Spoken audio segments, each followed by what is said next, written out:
गौरी कभी ऊंचे आसमान में तेजी से उड़ रही थी क्योंकि मौसम बहुत खराब था। भाग गौरी भाग, मौसम बहुत खराब है।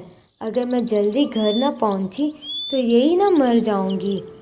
गौरी कभी जल्दी से सीधे उड़ी जा रही थी, तभी वहाँ एक पेड़ के साथ टकरा जाती है और वहाँ नीचे गिर जाती है।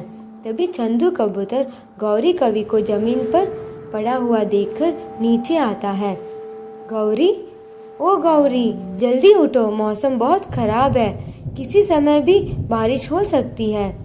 चंदू कबूतर की खूब आवाज लगाने पर भी गौरी कवि नहीं उठती। अरे, ये क्या लगता है, गौरी तो मर गई है। अब मुझे यह बात कालू कौवे को बतानी होगी। फिर चंदू कबूतर वहां से चला जाता है। दूसरी ओर कालू कौवा भी सब्री से गौरी कवि का इंतजार कर रहा था। ओ चंदू, क्या तुमने मेरी गौरी को कहीं देखा है? पता नहीं, मुझे बताए बगैर कहीं चली गई है। ए कालू कालू भाई, गौरी हमेशा के लिए मर गई।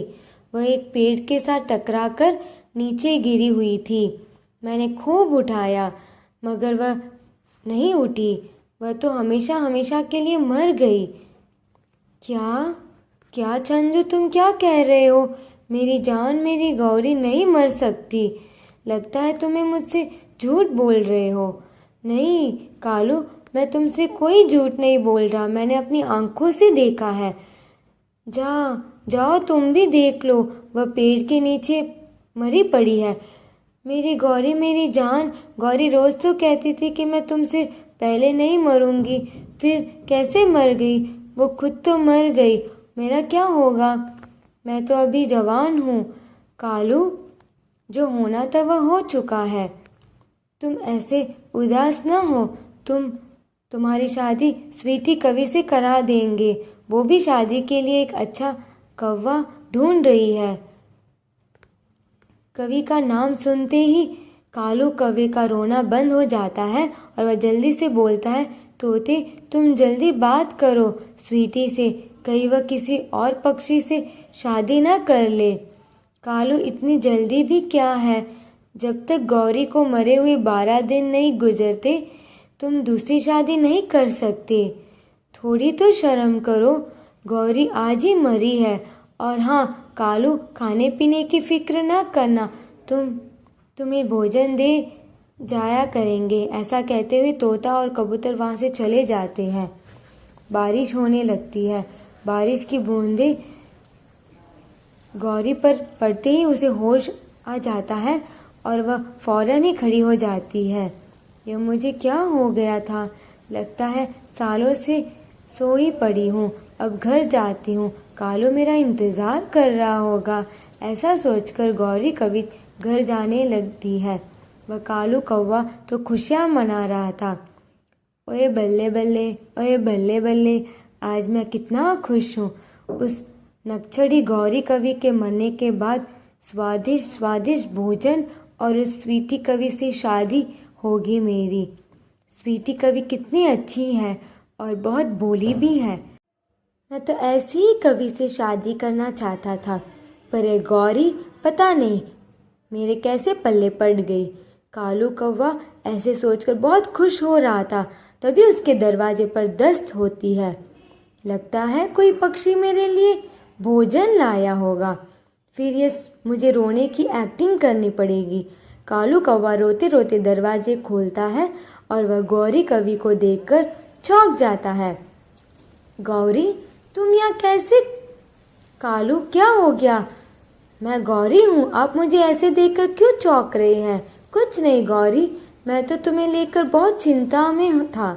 चलो चलो, अब जल्दी से अंदर चलो, किसी ने देख लिया तो सब खराब हो जाएगा। फिर कालू जल्दी से गौरी को अंदर ले आता है और खिड़की दरवाजे बंद कर देता है। कालू कौवा तो गहरी सोच में था। किसी तरह से वे भी गौरी कवि को दूर भगाना चाहता था। कालू जी, क्या बात है? आप मुझे इतना गौर से क्यों देख रहे हैं? आप मुझे घर में भी बहुत अजीब तरीके से लेकर आए हैं। कुछ नहीं गौरी, बाहर बारिश है इसलिए खिड़की दरवाजे बंद किए हैं। गौरी, बुरी खबर है। क्या हुआ कालू जी, क्या बुरी खबर है? क्या वह मेरे मायके से तो नहीं है? नहीं गौरी, मेरे मामा जी वह आखिरी सांसें पर है, वह तुम्हें याद कर रहे हैं। तुम्हें अभी जाना होगा वहाँ। कालू जी, मर जाने दो उस बूढ़े मामा को। वैसे भी वह जब घर आते थे तो मुझे बहुत बातें सुनाते थे, पर वह तुम्हें लाड प्यार भी तो करते थे। वैसे भी वह जंगल में सबसे अमीर है। क्या पता वह तुम्हें सोने का हार देना चाहते हो। सच में कालू जी, क्या वह मुझे सोने का हार देंगे? फिर तो मैं सुबह ही जाऊंगी। नहीं नहीं गौरी, तुम्हें अभी जाना होगा। क्या पता तुम्हें जाने से पहले ही मामा जी मर गए और फिर तो गया आपका सोना का हार। गौरी कभी सोने के हार की लालच में तुरंत ही वहां से चली जाती है और कालू कौवा चैन की सांस लेता है। अगले दिन कालू कौवा तोते से कहता है, तोते कबूतर, आज ही मेरी शादी करवा दो, क्योंकि मेरे मामा जी बहुत बीमार है। मेरे अलावा उनका और कोई नहीं है, मुझे जाना होगा। भैया स्वीटी भी आपसे शादी करने के लिए तैयार है। हम आज शाम को ही आपकी शादी करवा देंगे और फिर आप अपने मामा के जंगल खुशी खुशी चले जाना। सारे पक्षी मिलकर शादी की तैयारियां करते हैं और कालू कौवा भी दूल्हा बनकर आ जाता है। कालू जी, बहुत दुख हुआ आपके पत्नी की मरने पर। आपकी पत्नी आपसे बहुत प्यार करती थी, पर आप फिक्र ना करें, मैं भी आपसे बहुत प्यार करूंगी। शादी शुरू होने लगती है तभी वहां पर गौरी कवि आ जाती है। सब गौरी कवि को देखकर भूत भूत चिल्लाने लगते हैं, मगर काला कौवा तो खामोश बैठा था। भूत भूत, कोई बचाओ हमें, गौरी कवि का भूत आ गया है। कालू, तुम चुप क्यों बैठे हो? सबको बताओ, मैं गौरी कवि हूँ। देखा कालू, मैंने कहा था 12वें दिन बाद शादी करना। आ गया ना अब गौरी का भूत। गौरी, आप तो 2 दिन पहले मर गई थी, फिर आप यहाँ कैसे आई?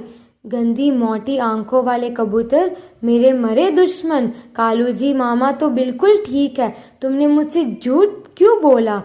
सब सच सच बताते हो कि नहीं हो? कालू कौवा पूरी बात सबको बता देता है। छी कालू जी, छी, मुझे तो लगा था आप बहुत भले पक्षी हैं, लेकिन आप तो बहुत ही गिरे हुए निकले। अपनी पत्नी के होते हुए भी दूसरी शादी करने चले थे। मैं तो गौरी को ही पूरा बुरा समझता था, लेकिन तुम भी किसी से कम नहीं हो।